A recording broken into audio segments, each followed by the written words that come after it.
which is in what's currently called, I guess, mid-northern Ontario. And I'm broadcasting from University of Victoria, which is on Lekwungen territory. And it's a great honor to be a guest here on these territories and the territories of the WSÁNEĆ people, where I've been learning the last couple years as chair of the Department of Indigenous Education at UVic, just about responsibilities to these lands and waters and what that means. And so I keep learning, and that's what this series is all about. So the series is funded by the Social Sciences and Humanities Research Council of Canada. And the whole point is to assist and encourage teachers to take up Indigenous education in their work. So Angela and I have been working on that for many years together, just trying to get people to feel confidence in doing this work and learning the skills and the tools and tips and tricks to decolonize themselves, and to learn the materials and be able to use them in ways that make their classrooms more inclusive, supportive of Indigenous learning, and bring Indigenous perspectives to the great diversity of learners we have in our classrooms so that they're exposed to it in a positive way. And so our guests today, I think, are doing that work in a really good way too. And that's why we wanted to share it with all of the teachers out there. Absolutely. Thanks, John Paul. As I said at the beginning, I'm Angela Nardozzi, and I'm not going to give a land acknowledgement from where I am because I'm sharing a territory today with our guests who I know are bringing one in. So I'm really excited to hear theirs.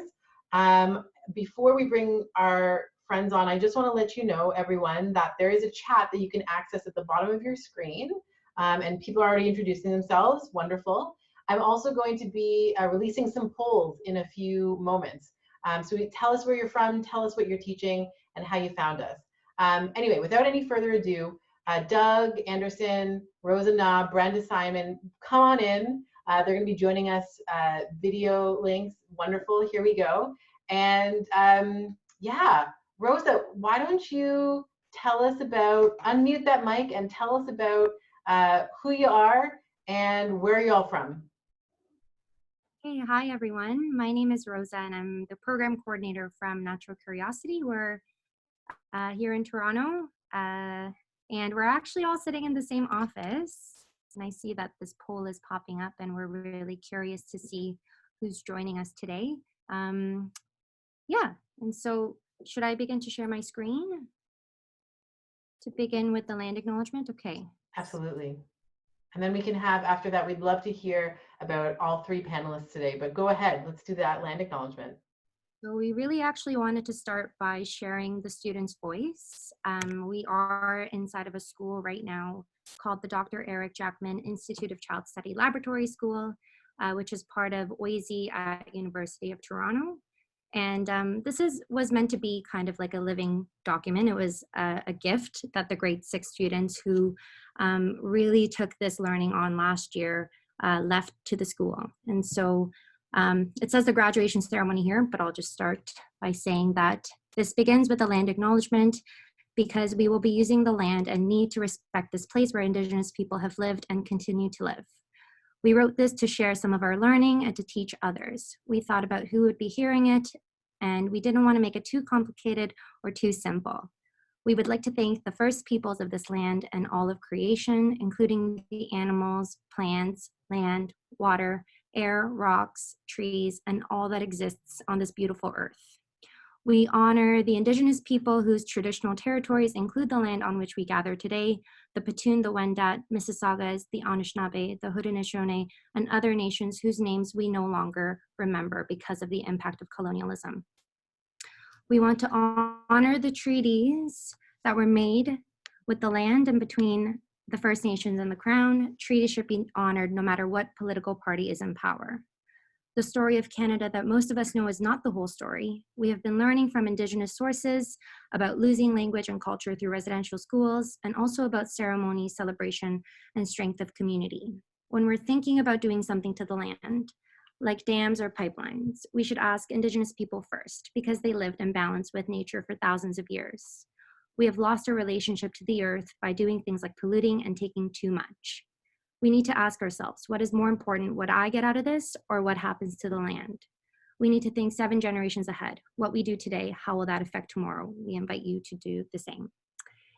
And so this came from student interest and was totally guided by the students. They felt like the land acknowledgement that was being used at the school wasn't good enough. And so after having engaged in a year long of inquiry and with the help of Doug, who supported them throughout the year, this is what they came up with. So. Wonderful. And so, Rosa, before you guys go any further, I'm wondering if you, Brenda, and Doug can kind of introduce yourselves, and maybe Doug, can we start with you? Sure. Bonjour. Azawan Gudish Nakos on Wadu Benjiba. Bunty Meiti and now my family is originally from Manitoba.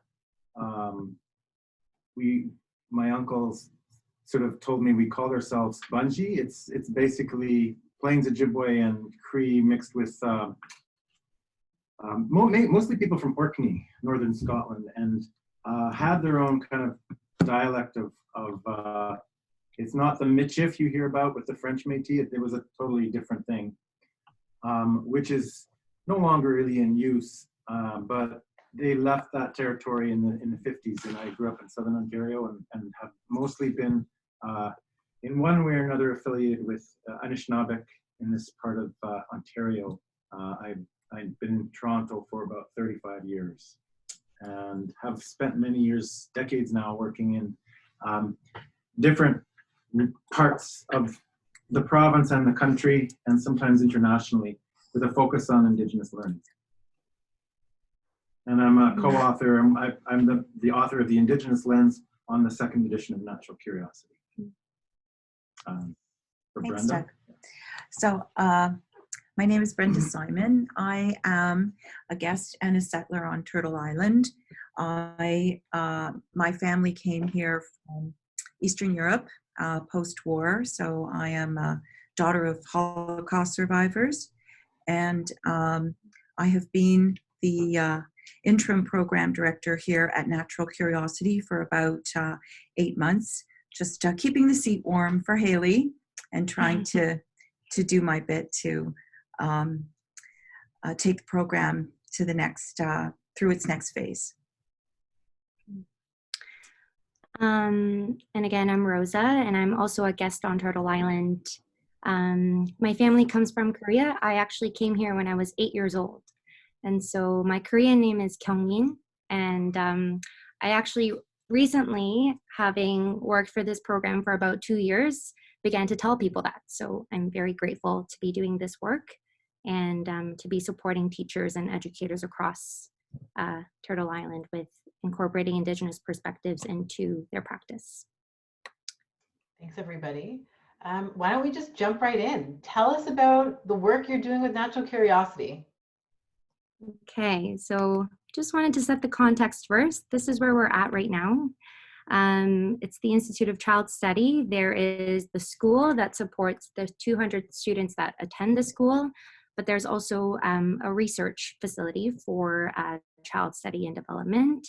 And there's also a teacher education program. So it's a really unique place, and it's all unified around this idea of how do children learn best. And so this school was started in 1925 and has been teaching through an inquiry approach ever since.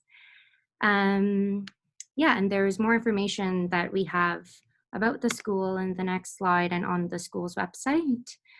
But I believe that we are actually one of the only laboratory schools in Canada with a public purpose. And so we exist to disseminate this knowledge and expertise into the public realm.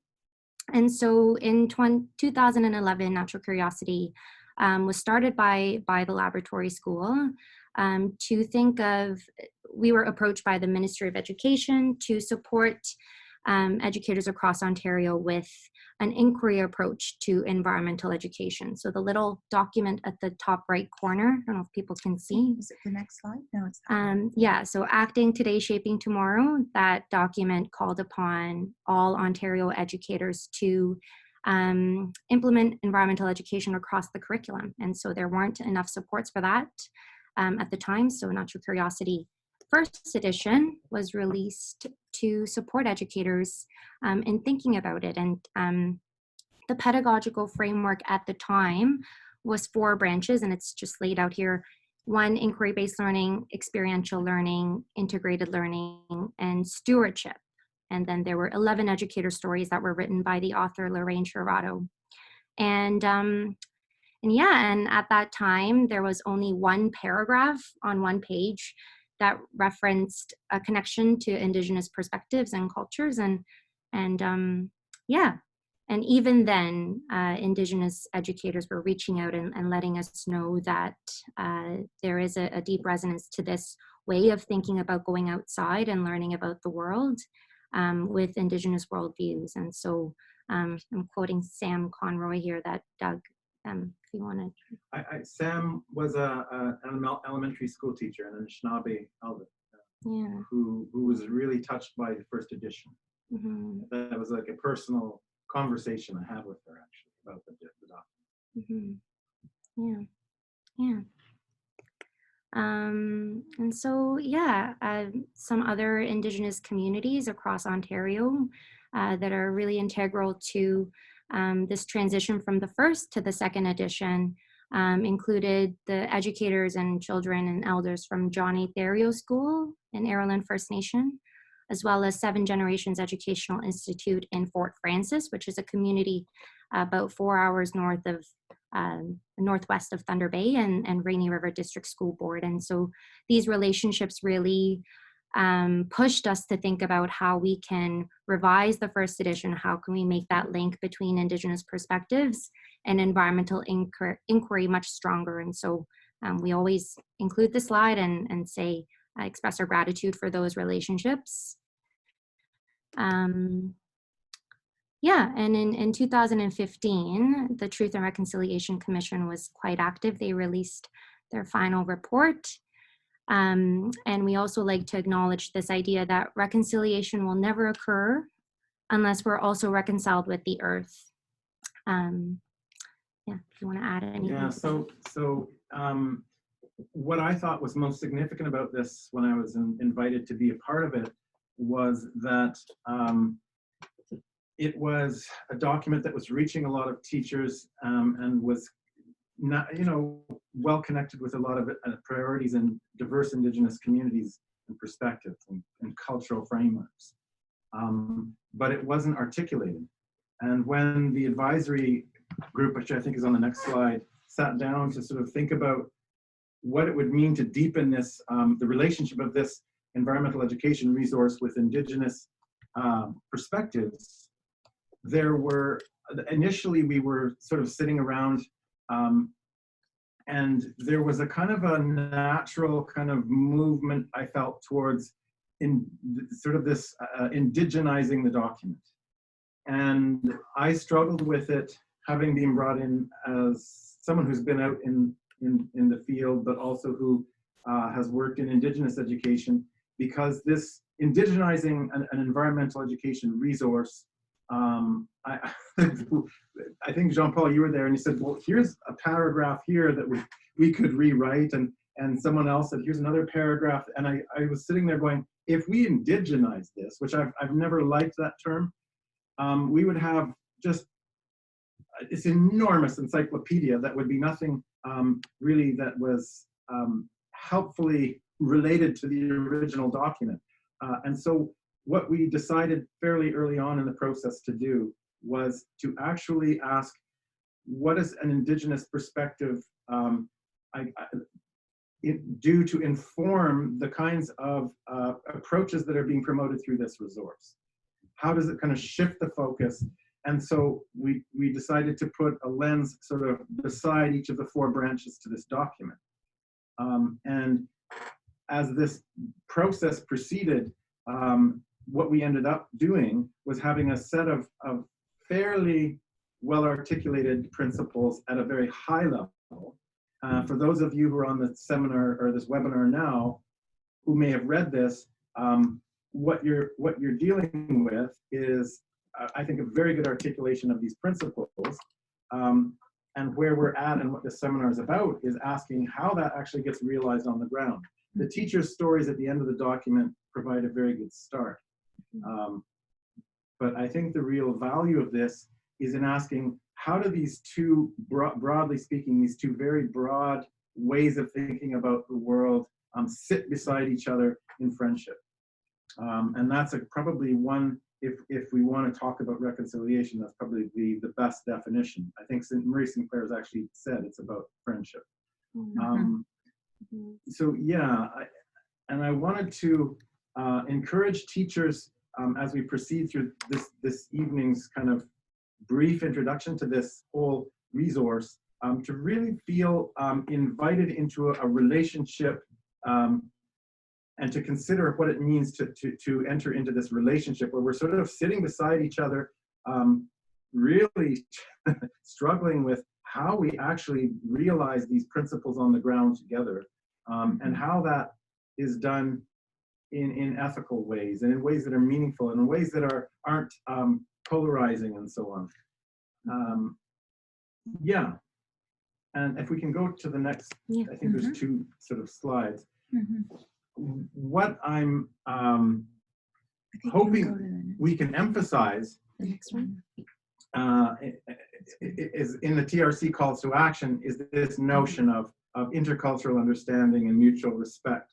I think what we're talking about with this document is, and we're starting to see it on the ground, is a real promising path forward, and at a time when people my age in general who don't have the luxury of focusing on these things in their lives and their livelihoods as educators don't have. Children and teachers have this space, and I think Rosa was just pointing out before we started that I think a certain significant percentage of these calls to action from the Truth and Reconciliation Commission are related to education. Teachers and children have a little bit of a space to kind of sit down and look at this together. The other thing that's significant about this document is it really asks some challenging questions in relation to how non-Indigenous teachers and students with perhaps one Indigenous student in the classroom might begin to explore relationships with this kind of perspective and also with the land around us in ways that don't sort of single out that one student, but enable us all to begin to slowly move forward together. And many of us have been in those classrooms as Indigenous students over the years, and I'm sure probably there's quite a few teachers in this forum tonight who have a similar kind of context with their students. We could keep rolling along. Okay. So I just wanted to also Yes, Rosa, acknowledge please. that Jean-Paul and Angela are on this list on the left of the advisors. So if you guys have anything to share on your contribution or in this process, then please go ahead. If not, that's fine too. Keep rolling. No, this is all great. I mean, less us. They get a lot of us. I don't know, John Paul, if That's you want to right. say anything, but they get a lot of us. Oh, I know. I'd like to hear from our guests. I would just like to follow up though on one little thread, which was when Doug mentioned the indigenization piece. I do remember we really talked about that at the advisory level quite a bit about how do we, for the second edition, bring the Indigenous perspective forward, and just decided we can't just have a series of examples. We can't just reword this paragraph and that paragraph. So having that parallel sharing of perspective that Doug labored over and included in the second edition seemed like the right way to do it. Because if we were to truly present an Indigenous perspective, we would have started from that and built from that. We couldn't take something that was already there and bring the Indigenous and kind of dress it with it. It wouldn't have really honored the Indigenous, wouldn't have centered the Indigenous knowledge principles. So I think that Doug did a great job with the parallel writing of a resource on how Indigenous environmental education could work. And of course, it's always within the systems in which we all operate, whether we're Indigenous or not in this world we're in, we were always pulled inside. We're always pulled into these institutions. And so there was a launch for the thing, and And some of us said, well, really, this is where that's the slide that's on right now. It's just we went out onto the land. This is in Toronto. So just, I think in most Canadian cities, there are places you can go to that are like this. If you turned around in this view from the camera, you would see some apartment buildings and some, there's a sort of a major thoroughfare going through not too far from there. If you can go to the next one. The process of juxtaposing what we're doing beside these four branches was a major challenge to think about. And I don't want to spend too much time on it. I think it's important to share with people. I'm assuming that there are a number of people on this webinar who have seen this and read it, and there are others, this is Devin, is the first I'm hearing of it. I encourage people to take a look. If you really want to know sort of the depth of this, I would hate to spend a long time kind of going through all the details of this. I'm hoping we can spend a good part of the rest of the evening talking about how we're trying to put this together in the real world. The document does give some intimations of it, but ultimately it was about positioning these perspectives alongside one another. Very briefly, the idea of inquiry-based learning, it's very closely tied into this notion of beginning with the spirit, with what's inside of someone. And one of the things that makes it difficult to put these two worldviews alongside each other is that in most of our modern learning contexts, we have a really quite rigidly kind of secular humanist framework of thinking and seeing the world. And it's not like most Indigenous people or me are in any way diametrically opposed to that, but it's absolutely not something that reflects or relates to Indigenous knowledge in a deeper way. And so we sort of looked at and considered how this notion of basically what is the essence or spirit of a learner and a child are engaged, how the processes that were in the first edition could be pulled in a very careful and gentle way towards not explicit spirituality. I'm aware, for example, in BC that there's challenges to people smudging in a classroom. This book isn't about, it's quite explicit if you look inside it. It's not about introducing specific practices or ceremonies, although many of the practices and ceremonies that are shared are like a Zen tea ceremony. I mean, they're not meant to bring you into, you know, we're not trying to convert anyone to this. They're open. However, the book is about how do teachers begin to think about a child in ways that we've kind of been often trained not to think. And it's hard to put into a short term, but how is a child sacred, and how does their sense of wonder kind of begin to emerge, and how do we relate to that and guide it in collaboration with them? The second branch, in terms of experiential learning, again, it's something that absolutely corresponds with many Indigenous cultural frameworks and ways of looking at being in a place. But the lens actually just begins to help people who are taking children outside to understand that this isn't just about nature. When we look at Indigenous perspectives, we often get put into two kind of silos. One is equity, and one is the nature kind of silo or the environment silo. This document's actually about governance. It's about economic sustainability and economic models that model reciprocity, and it's about a lot of other elements of being human and having relationships.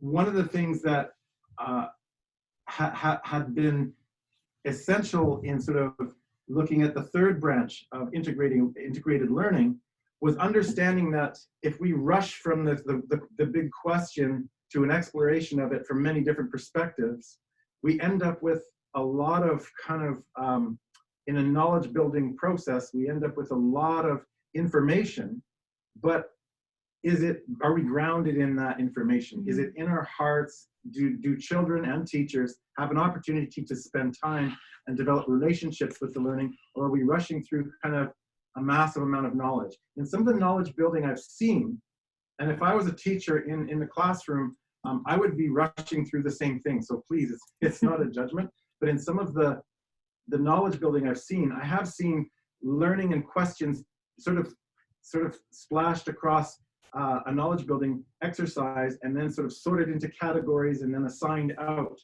And what we're trying to do when we're looking at the third branch is asking, how do we actually bring the questions that are being asked, the big questions that are being asked in inquiry together? And it leads into the fourth branch. So none of these are, could be taken unto themselves, which is really challenging us to move outside of many of the boundaries that we have. And so I'm hoping Brenda will be able to share a little bit as we move a little further along about some of the ways in which, we've struggled with how do teachers move across the grades, move learning that extends outside of a particular time frame and says, how did what the children learned in grade 1, how does that begin to express itself in a school culture so that they're teaching the grade 1s when they're in grade 5 and 6? We're starting to explore that a little bit. I think you could keep rolling a little. So what we're actually doing, and I want to share a little bit about what I've been doing on the ground in the school and with other schools. What we're actually doing is saying, what would happen if we started to move out into the sort of natural and built environments around us outside of the classroom and begin to construct ways of addressing big questions that most of our adults and especially our sort of politicians are quite terrified of asking. So what will happen, one question that came up with grade 2s last year was, what will happen to concrete? How long will we have concrete? So it's not operating on the assumption that we're going to always have this. We actually allowed, and it came out of one of the guests was coming in and talking about a waste-free kind of lifestyle. And the children sort of followed that, and they came to this quite naturally, which was, well, how do we build an environment without concrete? And what was emerging was not just this nature ghetto of how do we fight people who drive cars. It was, how do we take care of an elderly woman on our street? So there were people who are caregivers, there were children who are caregivers, and how do we actually take care of that elderly person if there's no more concrete, if it's a garden? Or an administrator would emerge. One of the children would say, well, we need to come up with some kind of process for making these kinds of decisions and making sure that everyone's rights are respected. These are 7, 8, 9-year-olds. I wish our politicians did feel the freedom to kind of struggle with these kinds of questions. I think they're petrified of these questions.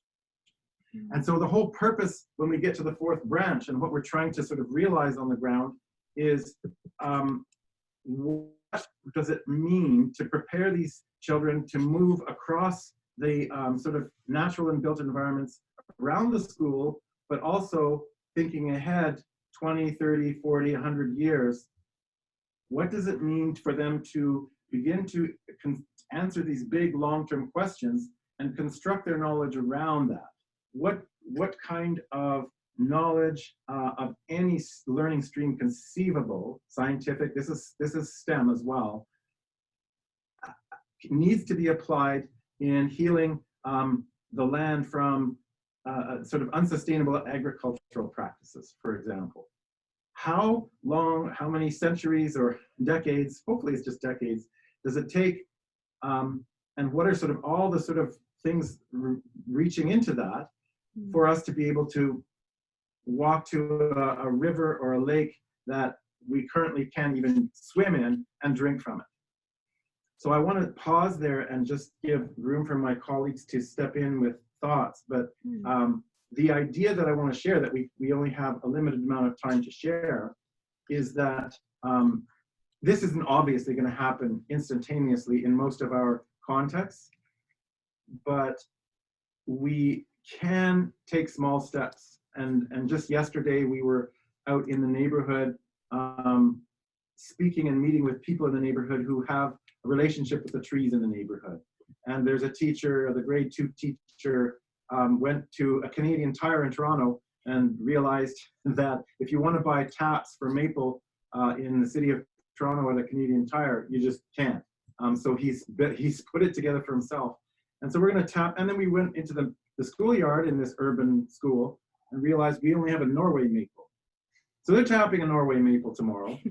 But I'm encouraging the school to look at this as a perennial process.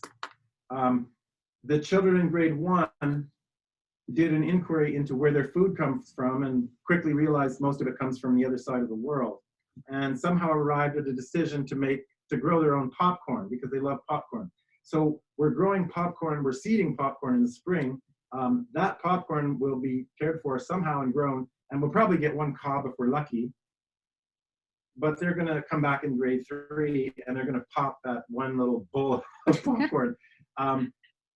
The cycle of taking care of and relating to all of these things is going to eventually, the goal at the lab school is to eventually extend over, I'd say, a decade, to the point where everything the teachers do, every subject stream they're concerned with and accountable to, and the parents are absolutely insisting on, and ministries, have prerogatives that are, imperatives that are kind of broadly laid down. There's a lot of freedom in there, but they're there. Everything can continue exactly as it has been, except now we're starting to move around the cycles and the seasons. The last thing I want to share before I sort of turn it back to Rosa and Brenda is that the process that we've engaged on is not in our unnatural kind of contexts. It's not a natural process. And so absolutely, we're seeing all the potential, I don't want to call them challenges, but kind of things that slow us down. But what I'm also encouraged by is the fact that there are so many teachers who are ready to do this. And so I want to respect that. I think we think often too much about some of the systemic problems and barriers, but ultimately I'm seeing this upsurge of good energy. So I really wanted to share that. And it's not just in the lab school. Mm-hmm. I was out on the land. We have a site along the river, Indigenous people in Toronto, and we've been out there healing the land, doing ceremonies. People are doing ceremonies out there. And I went to a school nearby about 2 years ago and invited the teachers down. The teachers came down. It's a middle school, and they were excited. We want to bring the kids, but it's problematic. We have a hard time getting out. You have to get permission. It's by the river. And I let it go for a while. I was going to go back in the spring this year. And it's the Humber River, and it when it rains, it gets really high. It's a dangerous river. A strong swimmer can drown if they fall in at the wrong time of year. So there's real liability concerns and real fears. But we were out there doing some work on the land with some people, and 30, 40 tweens showed up from the same school, and were swarming all over, asking questions, wanting to know what we were doing, helping us, following us around for an hour. It was on their lunch hour. They were out there without adult supervision, and they were asking, when can we come back? How can we help you? Is this about the zombie apocalypse? And they're ready for this. And so now we're meeting with the principal and saying, your kids are out there. What are we going to do? I think it's absolutely possible to to speak to administrations, and I'm hoping there's principals and maybe there's a superintendent on the line, but to actually brainstorm and think about how we overcome some of these barriers or fears about bringing everything outside as much as possible. And I know Brenda can speak to that a little bit. She has more experience than I do in that area. The last thing I want to share, though, is there isn't, because of all of this sounds like it's all over the place. For me, there is an kind of arching connection to how it can all be tied together. And I struggled with this a lot. But what I came to, and seems to be working sort of in the work that I'm doing, is that we can't sit down and say we're going to have a ceremony, or we're going to do this sacred, all of that stuff that kind of makes many families and parents and educators and systems a little bit nervous. You can talk about that in many contexts, but you don't need to. What we are asking now is, what are natural laws, and how are we breaking those natural laws? How long have we been breaking those natural laws?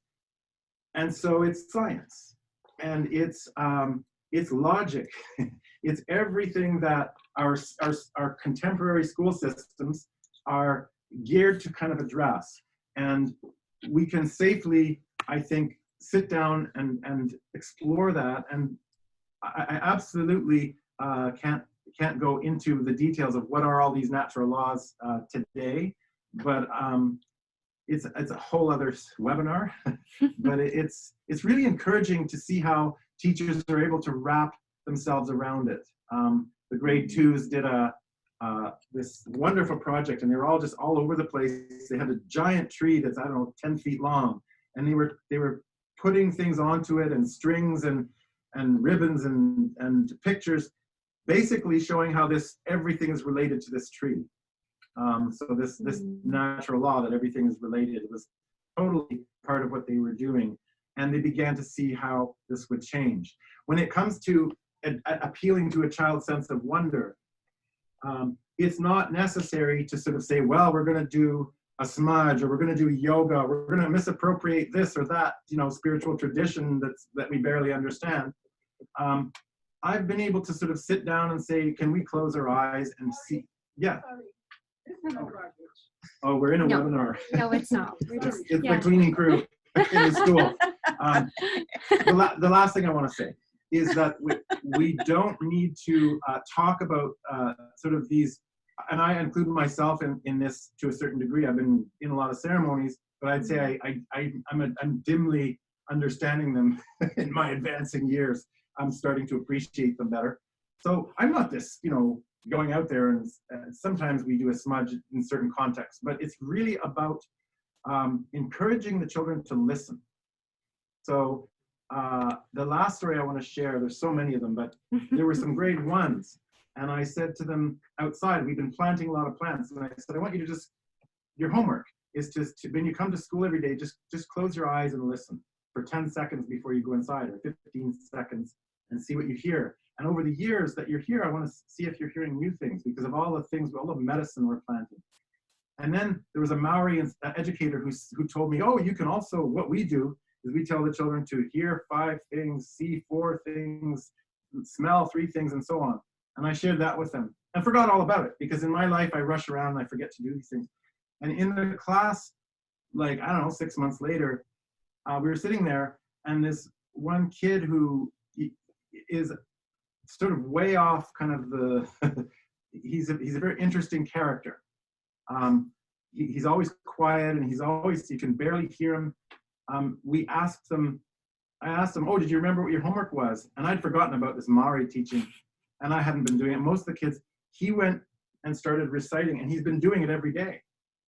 He's been doing all those things every day, just by being told that once. Mm-hmm. And what he's starting to hear and see and feel is something that we can work with so much more in relation to these kinds of ideas that are in this resource than anything that we can sort of impose. And the other kids really listened to him when he was telling them about what he was experiencing.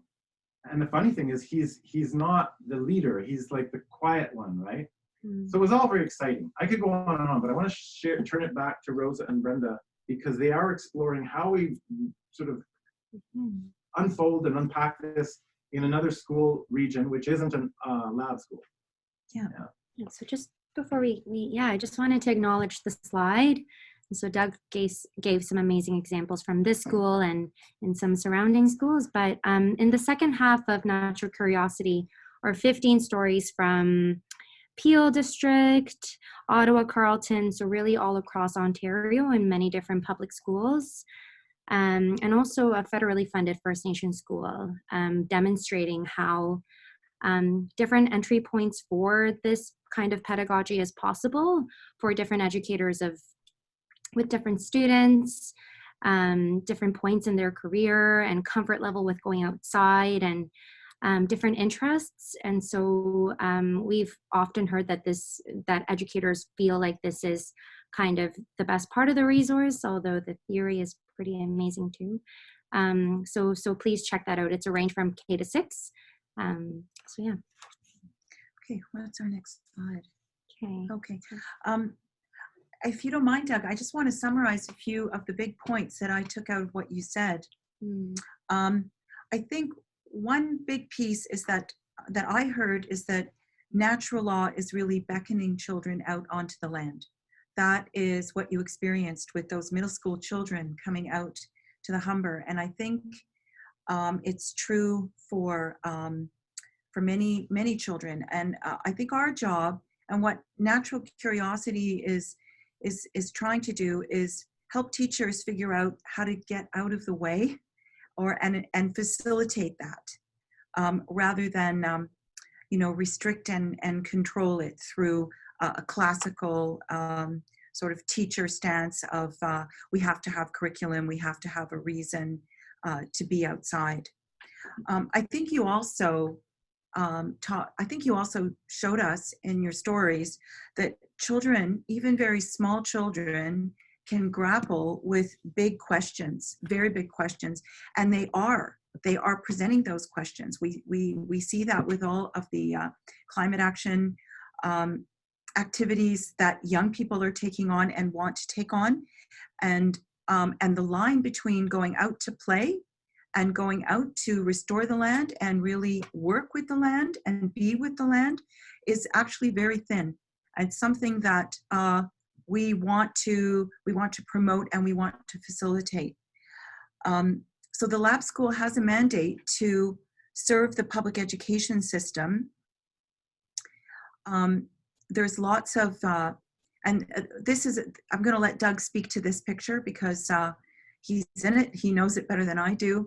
But part of what we're trying to do, and I'll speak to it a little bit later, is help bridge a little bit between the inquiry piece of the book, which provides a lot of information to teachers about how to manage an outdoor education process and to do it in an open-ended, curious way, and the Indigenous lens, how to bridge that. We've had questions about that, and we know that the best way to answer those questions is through lived experience. It's through what we do with in our professional learning projects, and also the stories that come back to us from what other people have done, how they have found those connections. So do you want to speak to these pictures, Doug, a little bit? Well, I would just say that what's happening in some of these pictures is we're going through a process, and this may or may not be available depending on your context, but we're going through a process of developing relationships with Indigenous people in the area, and asking how we have a relationship in a long, slow kind of way. And there's so many facets to it, but a lot of it is grounded in asking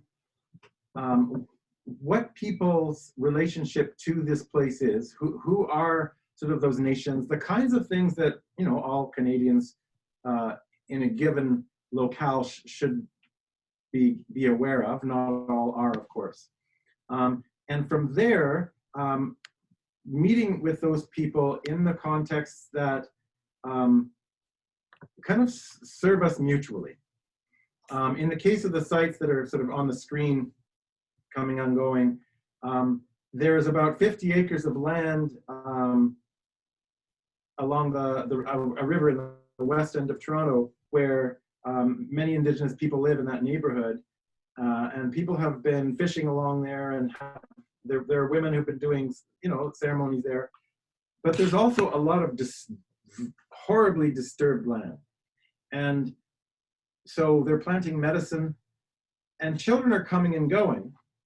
And what is emerging is there's more than enough, we're having an impact as people in an urban Indigenous community on the land, but there's way more than we can handle.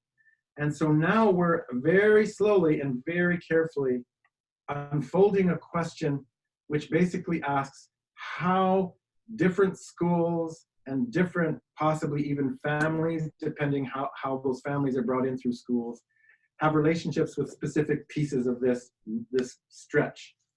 The whole thing is becoming a learning destination over time. And so there are large areas that could serve very specific purposes. There's a place for certain kinds of trees. There's absolutely a need to tend to a large field sort of hidden in the woods that's filled with raspberries, but sort of is getting overwhelmed with other stuff. And we want to start to model what it means for children and their families, or for groups of children in a school, to actually have an ongoing relationship with a specific site. And depending on where your school is, there's got to be something in almost every case. The children at the lab school aren't the ones who have the luxury of going to this particular site, it's further out, but it is emerging. In the case of the lab school, we just visited with a woman who has a forest in a huge backyard, and she's invited the children to come and spend time there. We also spend time, getting away from that sort of stereotypical nature environment. We do spend time with them exploring what it means to have a different kind of governance process. Not how do we, suddenly become longhouse people or potlatch people, which is a very long tradition that you don't just sort of pick up and pretend to do like many of us did when we were children in school. Let's all build a wigwam and sort of, some of you have probably seen this happen, or build a model longhouse and pretend. But we can ask what it means for, I'm sort of trying to do this, what it means. Our children in grade 5 and 6 are going to Ottawa, and they're going to go through the usual tour. But on the other side of it, back in the school, we're asking, what does it mean to have a model, not a model parliament, but a model sort of decision-making process where someone has to speak for the water, or someone needs to ensure that the voices of children are really centered, rather than being, and older people are actually at the center of our decision-making process, and so forth. So the sort of pictures that are coming up in this presentation are just some of the different ways in which this is a tree tour for teachers in the neighborhood of the Jackman School. Angela has a question. Yeah. Something to add. I'm just going to jump in. I'm really enjoying this so much. These pictures are so alive. And I'm wondering if, well, first of all, I want to share that there's something happening on the chat, which is very interesting.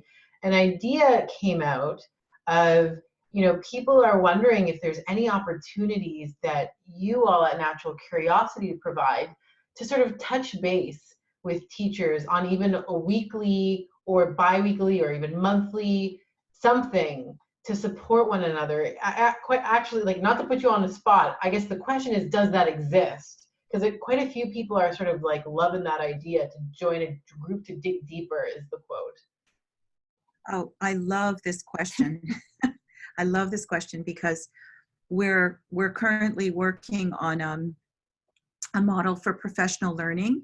At the end of the webinar, you'll see a survey that we've put out asking people how we can facilitate this knowledge building and community building, because one of the things that's come out of we had an advisory group come together of multiple different partners in the fall, and we were asking these questions. And one of the things we identified was isolation and loneliness in the teaching practice. And so we really want to be able to bring people together so that they can talk to each other about what they're doing, because the solutions are not, they're dynamic. They're revealed through lived experience, through what teachers are doing and how they're thinking about it.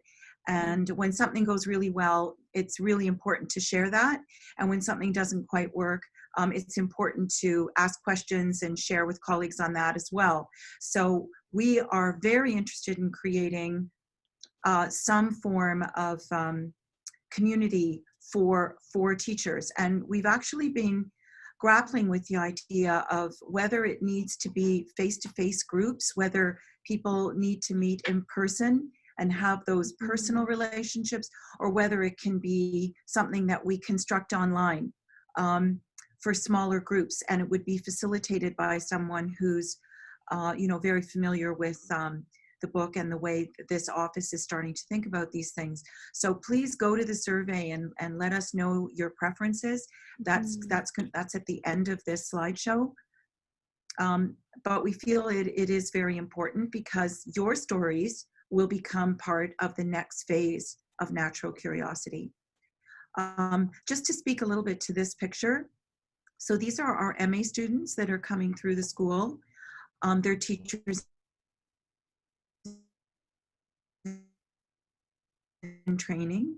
And what we were trying to do with this project, take them outside to nearby nature, this neighborhood, and connect them with local heroes. We call them local heroes, or people who are deeply knowledgeable about this place in some way. And it happened to be someone who knows a lot about trees and someone who's been gardening deeply one plot of land for 30 years and knows its history and has basically rejuvenated a piece of forest in her backyard and done a lot to promote that in the community. And so we were trying to show the students how they don't have to go to a conservation area to find nature. They can find it right in the community. And if they're attuned to the possibility that there are local heroes and local experts, they will eventually find them and be able to create those additional relationships which help them enrich their experience of going outdoors. They don't have to be experts in trees or gardening to find those experts and launch an inquiry process. And over time, they will deepen their knowledge of the place where they teach. And that will, of course, translate to the students.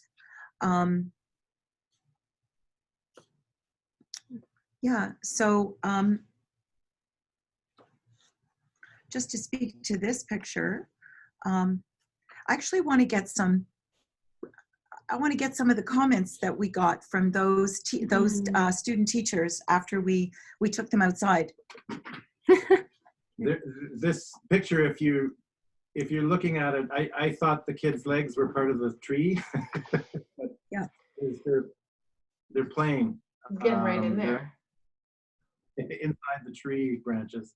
While Brenda looks that up, I'm just going to ask John Paul. John Paul, I'm seeing that we're closing in on 8 in about 5 minutes. Do you have the capacity to be online a bit longer? What are your thoughts of holding the team for an extra 5 to 10 minutes past 8? And if people can stay, they stay, and if not, they can catch the recording afterwards. That makes great sense to me. I really, the time has just flown by. I feel like there's so many more stories to hear. And yeah. I would like to hear a bit more about what those students heard or felt when they went to the place you took them, and also seeing a few more of these pictures. Yeah. So, I mean, this one I think is my favorite. I just want to share it with you. It was shocking to see how accessible experiential learning can be. Right? So maybe that's the best one given time. Creating an environment of permission around going outside. The ability to explore within your own neighborhood was a revelation to me. The beauty of nature is actually all around us. So these are the kinds of things we're trying to convey to the student teachers.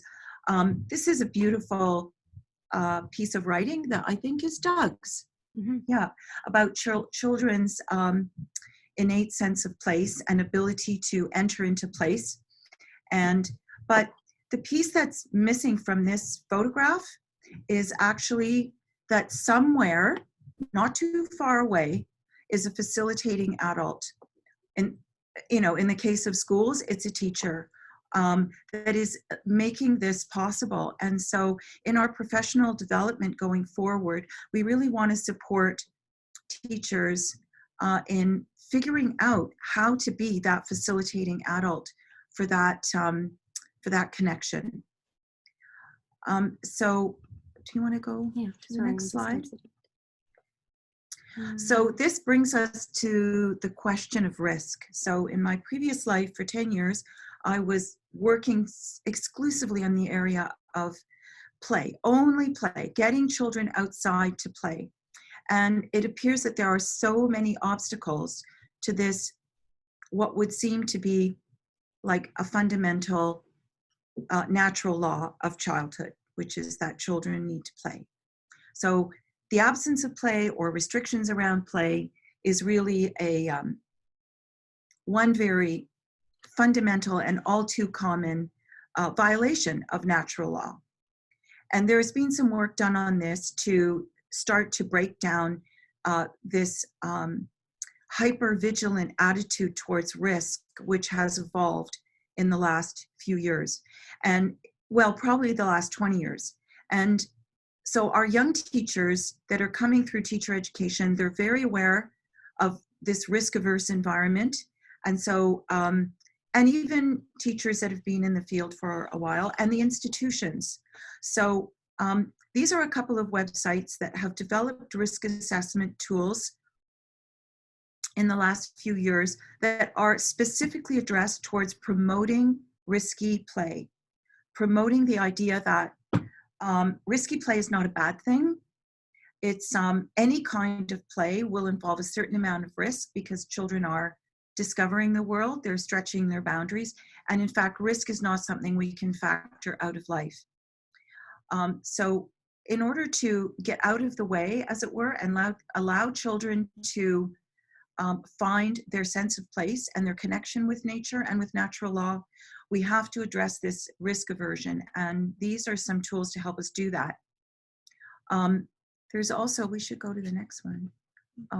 There's also some very fundamental ideas that go with this. So the idea that risk is hazardous. Hazard and risk is distinguished. A risk is something that can be foreseen and that can children manage and welcome. And a hazard is something they can't foresee. So that's where the facilitating adult comes into play.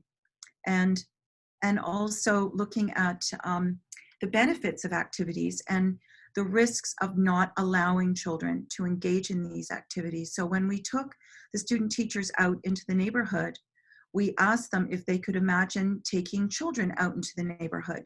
And what would they have to do as responsible adults to create a permission, an environment of permission, an environment where they could do that without so completely restricting the children that there's no fun in going out, and yet without taking risks that they felt were unreasonable. So this is a piece of the professional development going forward that we want to be able to parse out and help teachers understand that the benefits of going out and working with their students to create a community so that that can happen in an environment that is curious and inquisitive is really worth the effort because of the connection they will get to each other, to the natural world and, in a sense, to their deepest selves.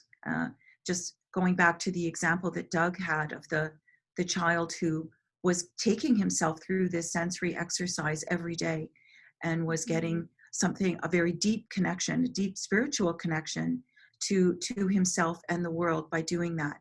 We want to facilitate those kinds of experiences, so we need to break down risk aversion and turn it into manageable experiences that can be had on a regular basis.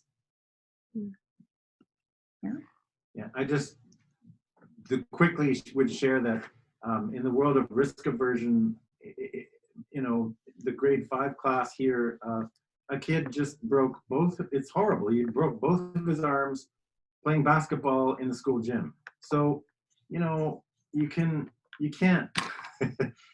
that was totally risk averse, that activity. Is it more or less dangerous to go outside and be in the snow or be by the river? Yeah. Yeah. So these are the words of Julie Comey, who's also one of the authors of Natural Curiosity. And she talks about how, children they really light up. They just come into a more enlivened version of themselves when you take them outdoors. And this is one of the stories. The picture on the right refers to one of the stories in Natural Curiosity where the teachers really took on the challenge of taking the children out into a forested area. And they were very young children. And the story describes how they scaffolded this experience so that the children could have the experience of wandering and the feelings of being independent, even though there was a facilitating adult, but they weren't hovering in a way that restricted this sense of exploration and discovery. And it's interesting that children who were very quiet in the classroom became very lively and had lots to say when they were outside. So it's not only physical development, but language development. The entire spirit of the child just opens up and natural law kicks in, and they grow in a fuller and a better way when they're outside. And so we're hoping that Natural Curiosity will really embolden and encourage teachers to take this approach to education. Let's go to. So this is something that we're still working on, but we're trying to build a model around this environment of permission, that natural curiosity lives within a world where teacher, children, and land are in a reciprocal relationship with each other. And the teacher is an important piece in this relationship, how they feel themselves when they go outside, what their relationship is to that place, what their knowledge and experiences of that world plays a part in how the children will experience it and how well they will be able to access it. They don't need to be experts. They can find those experts and they can learn along with the children. And as their knowledge deepens and their experience deepens and matures, the children will as well. So we're looking forward to really building up our relationship with our local experts here at the Lab School, with our grade 1 and 2 students, who we expect will be able to do some of the teaching when they are in grade 4 and 5 to the younger students, and will become knowledge keepers themselves. So I'm just noticing from the comments, like it's obvious to me that there are people watching the webinar who have some of the answers, who are sort of saying, here's the issue we have, and someone else is saying this is, so I think this idea of a network is critical, because they're not the kinds of questions that are maybe they are, but in my experience, they're not at the top of the sort of learning ministries lists. Yeah. And so this forum moving ahead, and we're seeing that from the comments too. Yeah. So someone has talked about risk aversion and risk benefit being embedded. Someone says, Bernadine has said, risk aversion is embedded in the Ontario Principles course. but not risk-benefit assessment. And this is absolutely true. This is part of the work, is to break down and parse out what are the assumptions and the biases we're bringing to the outdoors that are so pernicious and unhelpful to the land and to the children, because they're all caught in this web of, violation of natural laws. It's clear that everyone would do better with more outdoor time and a deeper connection to place and to the natural environment.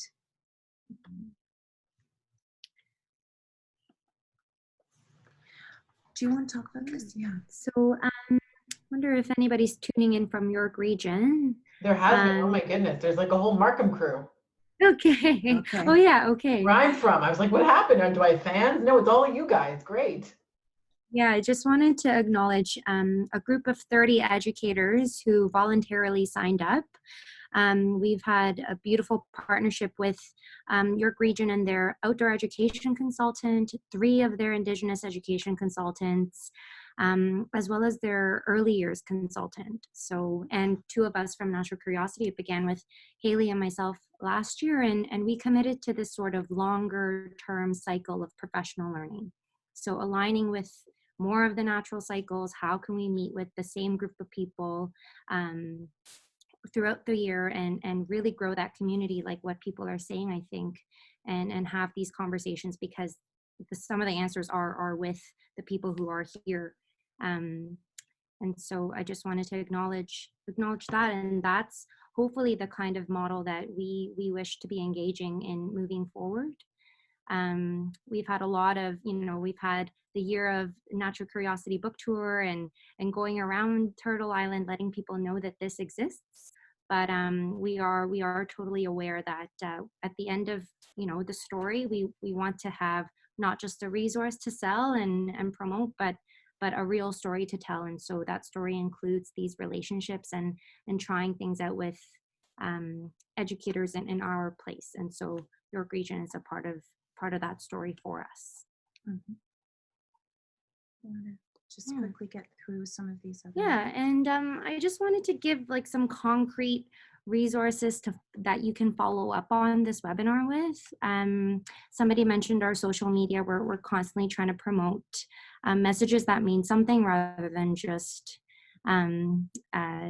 special days of the year. Like, we're really working on how do we communicate better and good information. And so the boards that we work on with our teacher librarian Krista, and also our newsletter that we work on with some educators in the public board and also here. These are 2 really great resources that you can sign up for and find on our website. And we also support educators with prizes, and this is a really special award that you can apply for that's going to come live in the next couple of months. And so the Bertinsky Award is designed for in-service educators who are trying this out in their classrooms. And you can win $500 for your own professional development, as well as $500 for your own school. And the runners-up also get some sweet prizes from Edward Bertinsky, who supported us for the last 10 years. And we also have an award for recognizing pre-service educators that are trying this out, so teachers and ECEs. This one's Ontario specific. The previous in-service award was national. And again, like, if you're trying this out in your placements, I don't know if there's any pre-service people here, you are also part of the story, and that's so important. And I know that Angela has a lot to say about that. I love those teacher candidates. And John Paul also works with teacher candidates, I believe, right? John Paul over at UVic these days. So, or are you just grad students? Oh, no. Most of all of the teacher education is undergraduate here. Mm-hmm, mm-hmm. Friends, this has been so exciting. I mean, John Paul, I'm wondering, do you have any, like, a question or any thoughts that you're sort of sitting with right now after we've seen this? Oh, so many, but that one about the risk was the one that was running through my mind before, is because it comes up with teachers. They they say, you know, there's so much tying my hands to be able to do this work. And so there's just so many different things you can do. The resource tells a lot of stories about it. And it was great to see those additional resources too, that people can find pinned elsewhere, and find ways that they can do this in a way that benefits the kids. I think that's the thing, is flipping these things all the time. And instead of getting stuck on what are the risks of doing it, what are the benefits? And a question we hear about doing Indigenous ed is, do I have the right to do this? And we often say, well, what is your responsibility? So flipping that around too. But the thing I would like to know is if our guests have something they can say about additional ways to get connected with natural curiosity. And I saw Doug's hand up too, so maybe Doug had some more response to that notion. Very quickly about the risk stuff. I depending on your jurisdiction, I think that parks, municipal or public parks, or if you're further out, provincial or federal park, they have their own very rigid ways of doing things. They're insured up the yin yang, but they at least, because they are insured, they have their own kind of protections. And that, you know, if you're in that position where you're all by yourself and you're, you know, the principal or the administration and your board is kind of like, this is not something we want to risk. I think your best bet is probably public parks, and also what's in the school year. Yeah, I just would say that the Canadian Public Health Association link, which we've put on this slideshow, is really worth looking at. It has a wealth of information and it's evidence-based. There's tons of research showing that children actually are healthier and develop risk assessment skills, and there are fewer injuries when they engage in risky play. And we're not talking about hazardous play, we're talking about play which is inherently risky. And so there's materials that people can use to talk to their principals and talk to their parents. They've created infographics, they've created handouts. It's a wealth of information to begin to advocate in your community. There are also some very simple ways you can begin to scaffold outdoor play and build that comfort level with your students and the parents and other teachers right in the schoolyard before you leave the schoolyard. So it's about building tolerance and building understanding. There's a lot of material there to work with. I'm not saying it isn't an uphill battle. It still could be, yeah. Thank you. Did you want to say something about your survey? Yeah, so in terms of additional supports and ways to connect, that is actually what we've been trying to work on, trying to figure out this, the balance between the tension of face-to-face and really being there supporting a small group of educators over the year, and also supporting educators. I see people from New Brunswick and from coast to coast. So we are figuring that out. We are still a very small team of 2 and you know, a few interns and with some consultants and embedded in this very amazing school. But yeah, we are figuring out ways to grow and support more educators with professional learning. So stay tuned, and we will touch base over our social media. Yeah, the more people that go to the survey and give us their information, makes it easier for us to build the case of getting more staff so that we can build these online communities and also interpersonal ones. Mm-hmm. Yeah. Well, thank you all. I mean, this has been these pictures have brightened my day. They make me want to get outside, even though I hate to admit I've been avoiding it a bit the last few days in Toronto. But I think we've had such an engaged chat. People are still talking about how they can continue to communicate. So I guess the final question that I just want to put out there, is there a Twitter hashtag you all use for people to sort of congregate around? Do you want to go to the first page of the slide? Oh yeah. Show us your first page. I remember there's a lot of, because I think people are really, first of all, I want to say that a lot of people are still with us. The majority of folks who have joined us are still with us, and a lot of folks are chatting away, sharing their ideas, and yeah, they want to know, where do we connect around natural curiosity? So it looks like, thank you, you're sharing your social media pieces, and maybe if people today want to tag natural curiosity in your conversations, hashtag natural curiosity as well. We also have this webinar series. It has a Twitter account, which I've also put in the chat. Yeah, and I think if there's anything else from anybody before we just close up, any final word? Doug, I'm looking at you. You're sort of scratching your face a bit. I'm fine. I think we could go for many more hours, and we probably can't. But around the communication, that's not what I do. But I'm seeing some amazing stuff emerging. There are parents organizing in different ways. There's one group of parents we met with, this woman recently on the land who's part of a national kind of emerging network of parents who are asking how they kind of support learning for their children in the era of climate change. And I mean, it's called forourkids.ca.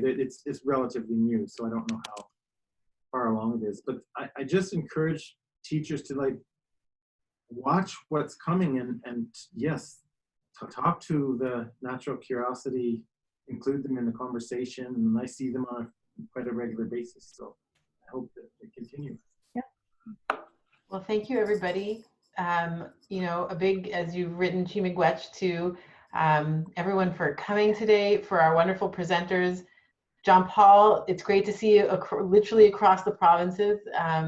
And thank you for continuing to work with me in this journey. And I'm excited about, we're going to meet a few times again before the end of the school year. So please keep in touch with us.